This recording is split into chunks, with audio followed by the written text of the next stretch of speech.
Hello, Northern California, Nevada Conference. This is Pastor Casey. I am the pastor of Loomis Basin Congregational Church, and it is so good to be with you today in this virtual way. I wrote something, and that felt sort of like, early churchish, sending off a letter to you all, wishing you, love and peace and kindness. And now we are stepping it up into the modern version, which is instead of sending you a love letter, I am sending you a video. And so it is so good to be with you. I was asked to talk about my own experience of policing and my hopes for policing and my fears for policing. And so I just want to take some time to share with you a little bit about that. So I grew up in the Central Valley of California. I'm a California kid. I'm from Manteca. My grandpa was the chief of police, then he was a city councilman, then he was the mayor. A lot of pressure in my house to behave in a certain way. But I never really had to worry about that, mostly because the police always treated me well, right? I was the mayor's grandkid or the chief's grandkid. But there were always murmurings in my neighborhood around how other people were treated.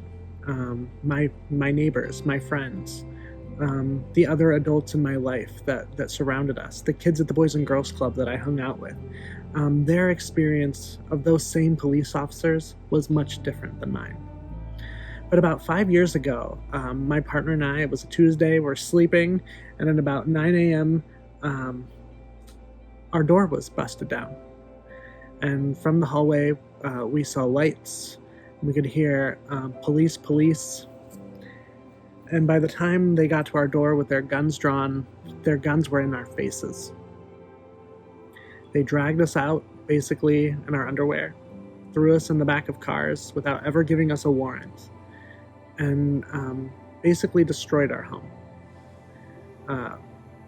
Under suspicion that there was a Latino young man who was selling heroin in our complex, whose name, that person's supposed name, was similar to my partner's name.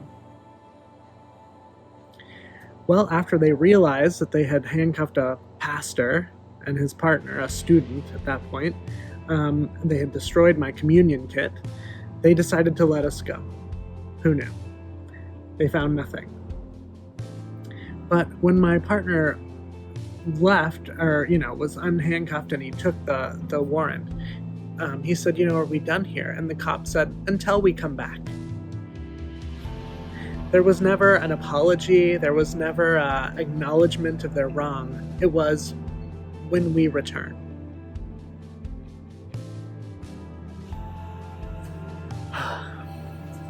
Painful story. And I know that story is so minor compared to so many other people's stories. In fact, when we called lawyers to find out what we could do because they had destroyed our front door and we would, have to pay for that, the lawyers said, first of all, thank God, all you got was thrown into the back of the police car, that they didn't hurt you or your partner, because apparently that's common.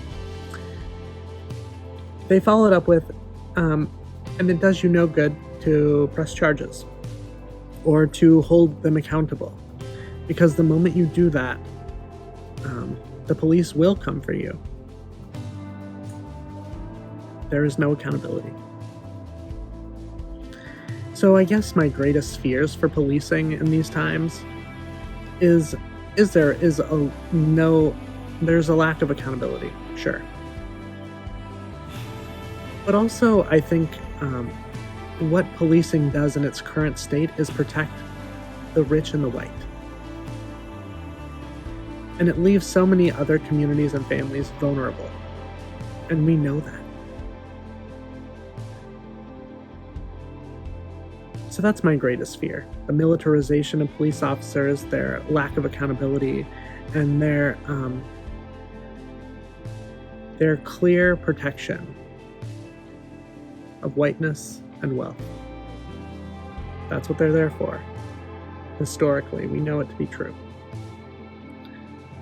My greatest hopes is that in these hard conversations like NCNC is having and in other spaces and places, as we begin to all talk about how policing has damaged all of us, including those wearing the uniform, we might come to a better understanding of how we are beloved community and how we care for one another and look after one another, especially those most vulnerable among us. We have the capacity to do better. The kingdom of God is abundant. And the more we have these conversations, the more we move from scarcity into life. And that is my hope for all of us. Peace be with you, beloved friends. NCNC, God bless you. Thank you for your progressive voice, your prophetic voice in the midst of these uncertain times. Much love.